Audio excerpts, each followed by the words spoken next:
வழக்கமாக அட்வைசரி போர்டுக்கு போய் அப்பியர் ஆன பிறகு குண்டாஸா இந்த அட்வைசரி போர்டு ரத்து பண்ணாங்கன்னா அந்த ஆர்டர் பிரிசனர் ரீச் ஆகிறதுக்கே minimum it will take 8 to 10 days. என்னோட விஷயத்தில் திங்கக்கிழமை அட்வைசரி போர்டு முன்னாடி அப்பியர் ஆனேன்.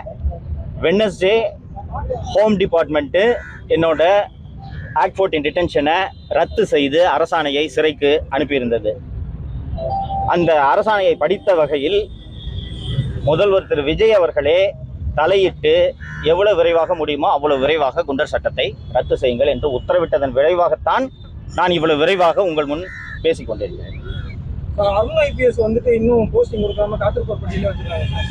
நாட்டில் என்ன நடக்கிறது என்பதை கடந்த 4 ஆண்டு காலமாக 5 ஆண்டு காலமாக அத்தனை பேரும் பார்த்து கொண்டிருந்ததனால்தான் கொளத்தூரில் மு.க. ஸ்டாலின் தோல்வியை தழுவினார். இதையெல்லாம் பார்த்ததனால்தான் திமுக ஆட்சி மீண்டும் வராது என்று அத்தனை எதிர்க்கட்சிகள் அத்தனையும் பிரச்சாரம் செய்தன. அதில்